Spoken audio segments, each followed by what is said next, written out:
নমস্কার বন্ধুরা, হালদার ক্রিয়েশনে আপনাদের সাদর আমন্ত্রণ জানাই। তো আজকে এই যে ছোলার ডাল রাতে ভিজিয়ে রেখেছিলাম, এখন ছোলার ডালটা আমি পেস্ট করে নেব। তো ছোলার ডালের বড়া বানাবো। আজ এই ছোলার ডালের বড়া দিয়ে ডাঁটা আলু দিয়ে পোস্ত করে আপনাদের দেখাবো।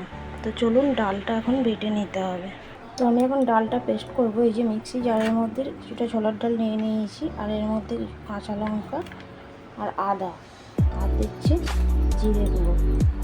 তো এটা এখন আমি পেস্ট করে নেব। এই যে এটা পেস্ট করা হয়ে গেছে, এটা এখন একটু পাত্রের মধ্যে ঢেলে নিয়ে বাচ্চা কিছু এগুলো করতে। এই সমস্ত ডালটাই পেস্ট করে নিয়েছি, আর এখানে আমি মিক্সিং জারের মধ্যে কিছুটা পোস্ত দিয়ে দিয়েছি, আর এই যে কাজু বাদাম ভিজিয়ে রেখেছি, এই পোস্ত আর কাজু বাদামটাও পেস্ট করে নেব। তো আমি এখন এই ডালটার মধ্যে লবণ আর হলুদ গুঁড়ো দিয়ে দেবো। হলুদ গুঁড়ো দিয়ে দিলাম, আর দিচ্ছি কিছুটা কুচিয়ে রাখা পেঁয়াজ। তো এখানে সামান্য লঙ্কা গুঁড়ি দিয়ে দেবো, যেহেতু কাঁচা লঙ্কা দিয়েছি ডালটা পেস্ট করার সময়, সেহেতু এখানে সামান্য লঙ্কা গুঁড়ো দিয়ে দেবো। দিতে দিচ্ছি সামান্য একটু কালো জিরে। তো এটা হচ্ছে কড়াইয়ের মধ্যে সর্ষে তেল দিয়ে দিয়েছি। তেলটা গরম হয়ে গেছে, তো খুব বেশি গরম করে না, কড়া পুড়ে যাবে, তেলটাও পুড়ে যাবে। তো এখন আমি বড়াগুলো এর মধ্যে ভেজে নেব।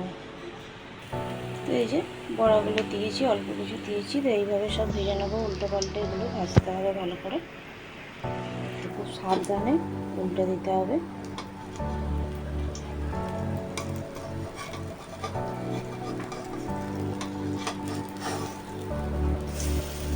এইভাবে একটা একটা করে উল্টে নিতে হবে খুব সাবধানে।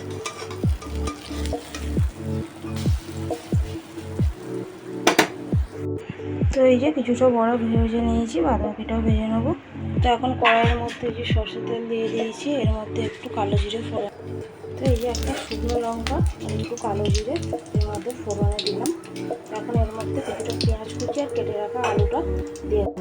এখানে আলু আর পেঁয়াজটা দিয়ে দিয়েছি, এটা এবার নেড়ে নেবো, একটু ভাজা ভাজা করে নেবো।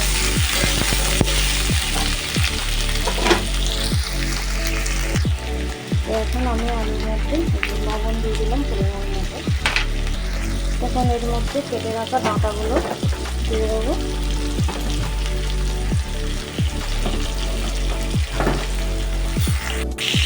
ডাঁটাটা আমি দিয়ে হালকা নেড়ে চেড়ে নিয়েছি। ডাঁটাটা দেওয়াটা বেশি নাড়বো না। তো এখন আমি হলুদ গুঁড়ো আর লঙ্কা গুঁড়ো এর মধ্যে দিয়ে দিলাম, আর দেবো একটু আদা বাটা। একটু আদা বাটা দিয়ে দিলাম।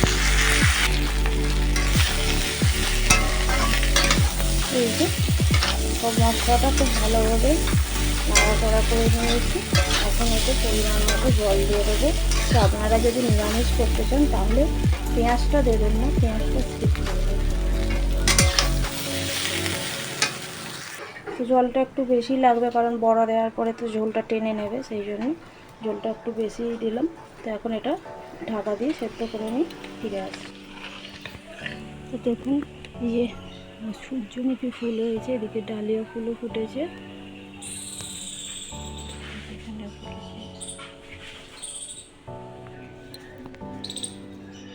গাছের মধ্যে বেগুন ধরেছে, তো এই গাছগুলো এখনো তো ফুল ধরেনি। হচ্ছে টগর ফুল বলে। এই যে গাছে একটু সাদা গোলাপ হয়েছে,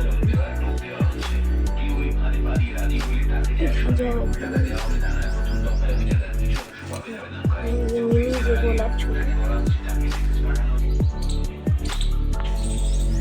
তো এই যে তরকারিটা আমার সেদ্ধ হয়ে গেছে, এর মধ্যে ভেজে রাখা বড়াগুলোও আমি দিয়ে দিয়েছি। তো এখন আমি এর মধ্যে বেটে রাখা কাজু আর পোস্তটা এর মধ্যে দিয়ে দিলাম। এটা একটু ফুটিয়ে নামিয়ে নেব। তো এই যে এখানে আমার বড়া দিয়ে, ছোলার ডালের বড়া দিয়ে ডাঁটা আলুর পোস্তটা রেডি হয়ে গেছে। তো এখন আমি একটু মুসুরির ডাল ডাঁটা দিয়ে রান্না করে নেব। যে মুসুরির ডালটা ভিজিয়ে রেখেছি, ওদিকে জল গরম হয়ে গেছে, ডালটা এখন দিয়ে দেবো। তো এই যে মুসুরির ডালটা সেদ্ধ করা হয়ে গেছে, কড়াইয়ে তেল দিয়ে দিয়েছি। এর মধ্যে এখন এই যে জিরে আর শুকনো লঙ্কা ফোড়ন দিয়ে দেবো, আর দিয়ে দেবো পেঁয়াজ, আর এই যে অল্প একটু ডাঁটা রেখেছি, সেই ডাঁটাটা দিয়ে দিলাম। তো এটা ভাজা হয়ে গেছে, এখন এর মধ্যে লবণ আর হলুদ দিয়ে দিলাম। তো এখন এর মধ্যে একটু আদা বাটা দিয়ে দিলাম। তো এখন সেদ্ধ করে রাখা ডালটা এর মধ্যে আমি দিয়ে দেবো।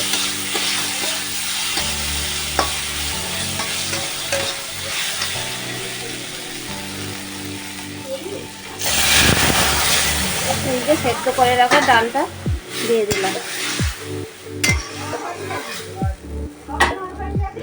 তো এই যে এদিকে ডাঁটা দিয়ে ডালটাও হয়ে গেছে। তো ভিডিওটি যদি ভালো লেগে থাকে লাইক কমেন্ট এবং শেয়ার করবেন। যারা এখনও আমার চ্যানেলটিকে সাবস্ক্রাইব করেননি সাবস্ক্রাইব করে রাখবেন। আপনাদের উৎসাহিত একান্ত কাম্য, আপনারা আমার পাশে থাকবেন এই আশাই রাখি। তো এই যে ছোলার ডালের বড়া দিয়ে পোস্ত আর ডাঁটা দিয়ে মুসুরির ডাল। দেখা হচ্ছে পরের অন্য কোনো ভিডিওতে। টাটা।